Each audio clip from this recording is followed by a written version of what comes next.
સુરતમાં 16 ઇંચ કરતાં વધુ વરસાદ નોંધાયો છે। ગોળાદરા વિસ્તારની વાત કરી કે જ્યાં ખાડીના પાણી ફરી વળ્યા છે।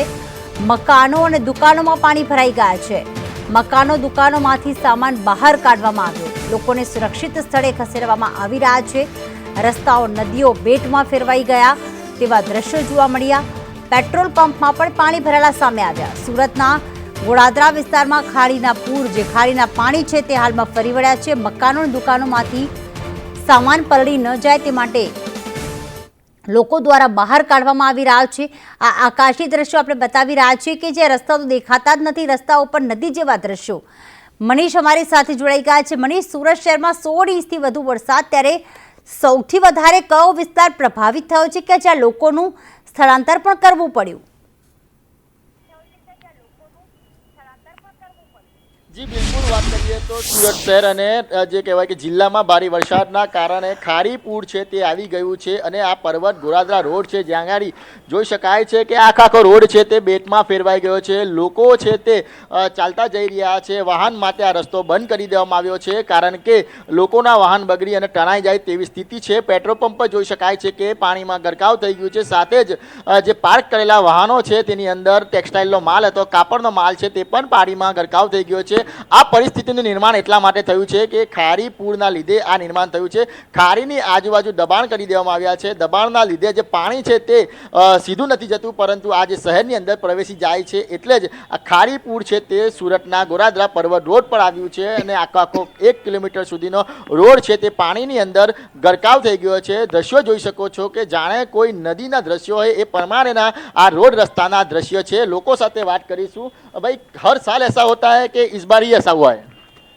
नहीं, ये तो हर वर्ष की समस्या है और इसका कोई ये समस्या तो स्थायी हो गई है और इसका समाधान स्थायी नहीं निकल रहा है और ये आम जनता के लिए परेशानी का बड़ा ही गंभीर विषय है क्योंकि यहाँ पे जो आप देख सकते हैं, ये आपके सामने है कि ये बहुत बड़ा विस्तार है। गडोदरा विस्तार में मतलब लाखों के लोग में मार्केट विस्तार में आना जाने के लिए मुख्य मार्ग है, पूरा का पूरा मार्ग है वो इसमें से वजह से पूरी समस्या खड़ी होती है, रुक जाता है, लोगों का आवागमन रुकता है, हर व्यवस्था मतलब सुचारू रूप से नहीं चल पा रही है। और ये बोलते हैं एसएमसी सफाई कर रही है, हमें ये नहीं बोल रहे कि नहीं कर रही है, तो फिर इसका स्थायी समाधान तो नहीं आ रहा है। हमें जहाँ तक जानकारी है उसके हिसाब से इसमें दूसरी खाड़ी भी एक कोई डाइवर्ट हुई है और आगे जहाँ तक भी हमें डोमस तक अपने जाते हैं तो अमुक जगह खाड़ी का विस्तार तो बिल्कुल रही नहीं है, खाड़ी नामात्र रही है कि उसमें चारों तरफ से अवैध निर्माण होके वो खाड़ी को एक तरह का समझो ना, खाड़ी को लुप्त कर दिया गया, खा गए लोग। तो ये पानी खाड़ी का पानी है, बारिश का अपने सूरत शहर का पानी नहीं है? नहीं, ये बारिश का पानी है तो पर खाड़ी में पानी जा ही नहीं रहा है ना, खाड़ी तो पानी ले ही नहीं रही है। अभी जब खाड़ी बारिश का पानी नहीं लेगी तो क्या होगा, पानी तो बाहर रहेगा। બિલકુલ, તો ખારી પૂર આવ્યું છે। જોઈ શકાય છે કે સુરતના પર્વત ગોળાદરા રોડ પર છે। આ વર્ષોની સમસ્યા છે। જ્યારથી આ ખારીનું નિર્માણ થયું છે ત્યારથી જ આ પુરાણ કરવામાં આવી રહ્યું છે અને પુરાણના લીધે જે ખારીનું પાણી છે તે બહાર બેક મારે છે અને શહેરનું પાણી છે તે ખારીમાં જતું નથી। તેના કારણે આ જે નીચાણવાળા વિસ્તાર હોય છે તે પાણીમાં ગરકાવ થઈ જાય છે। મહાનગરપાલિકા તરફથી આ ખારી પુરાણ માટે અને ડ્રેજિંગ માટે કરોડો રૂપિયાનું બજેટ ફાળવવામાં આવે છે, કરોડો રૂપિયા ખર્ચ પણ કરવામાં આવે છે, પરંતુ તેનો સમસ્યાનો હલ છે તે નથી આવતો। દિવસ અને દિવસે વધુ સમસ્યા થઈ રહી હોય તે પ્રમાણેના દ્રશ્ય છે તે દેખાઈ રહ્યા છે। લોકોનો માલ સામાન પણ આ પાણીની અંદર ગરકાવ થઈ ગયો છે।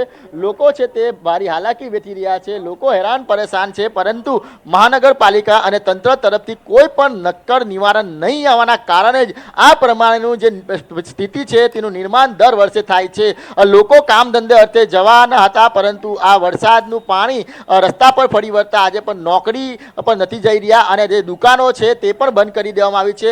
હજી જળસ્તર છે તે સતત વધી રહ્યું છે। જરા જળસ્તર જો વધશે તો આજુબાજુની દુકાનો છે તેની અંદર પણ આ પાણી પ્રવેશી ચૂકે છે, તેથી વેપારીઓના જીવ પણ તારવે ચોંટી ગયા છે। લોકો છે તે પાણી ઓસરવાની રાહ જોઈ રહ્યા છે પરંતુ પાણી છે તે સતત વધી રહ્યું છે કારણ કે ઉપરવાસ એટલે કહેવાય કે બારડોલી અને કામરેજ પંથકમાં પણ ભારે વરસાદ થઈ રહ્યો છે અને એ બારડોલીનું પાણી છે તે ખારી મારફતે સુરતમાં આવે છે અને આ સુરતના આજુબાજુ જે નીચાણવાળા વિસ્તાર હોય જ્યાં પુરાણ કરી દેવામાં આવ્યા છે ત્યાં આગળ આ પાણી ફરી વળે છે. એટલે કહેવાય કે ગોરાદરા પૂણા વિસ્તારમાં અત્યારે ખાડી પૂર આવી ગયા છે, જેનાથી લોકો હેરાન પરેશાન થઈ ગયા છે. કારણ કે દર વર્ષે આ પ્રકારની સમસ્યા છે તે આ વિસ્તારમાં સર્જાય છે.